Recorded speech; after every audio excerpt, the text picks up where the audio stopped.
Selamat kembali. Untuk kupasan kali ini, jom kita bincang tentang satu kuasa yang selalunya kita tak perasan pun. Tapi sebenarnya, dialah enjin utama planet kita. Ya, saya cakap pasal matahari.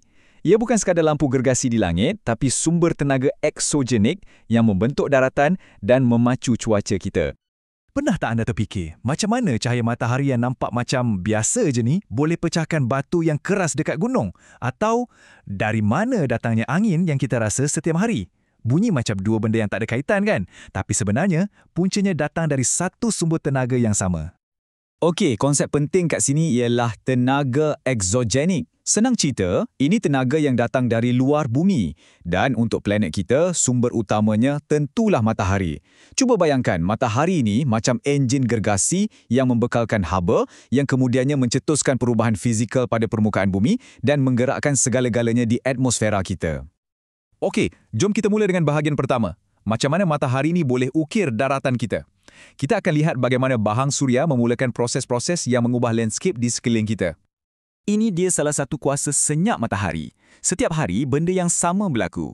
Siang, panas terik buat batu mengembang. Malam pula, sejuk, jadi batu tu mengecut. Bayangkan proses kembang kecut ni berlaku beribu-ribu kali. Lama-kelamaan, tekanan kat dalam batu tu jadi kuat sangat, sampaikan ia retak dan pecah. Itulah yang kita panggil luluh hawa fizikal. Dan bukan setakat batu je. Matahari ni pun boleh jadi punca utama pergerakan jisim atau tanah runtuh. Macam mana? Ada dua cara sebenarnya. Pertama, haba matahari keringkan tanah sampai jadi longgar dan tak stabil. Bila hujan turun, hujan yang wujud pun sebab matahari juga, tanah yang longgar ni senang sangat runtuh. Tapi ada satu lagi cara. Hujan yang sama tu juga boleh buat tanah kat cerun jadi tepu dengan air, bertindak macam pelincir dan semuanya menggelongsor ke bawah. Jadi, nampak tak polanya kat sini? Matahari ni macam dalang di sebalik hakisan. Dialah yang wujudkan hujan, ejen yang menghakis tanah, dan dialah juga yang keringkan tanah sampai senang ditiup angin. Lepas tu, bila kuasa air sungai berkurang sebab sejatan yang kuat, semua bahan yang diangkut tadi akan termendap. Macam itulah delta dan dataran terbentuk. Okey, kita dah tengok macam mana matahari ubah bentuk daratan. Sekarang, jom kita beralih ke atas pula, ke atmosfera dan tengok macam mana enjin yang sama ni cipta cuaca kita. Ini fizik yang paling asas, tapi sangat penting untuk faham pasal cuaca. Senang je.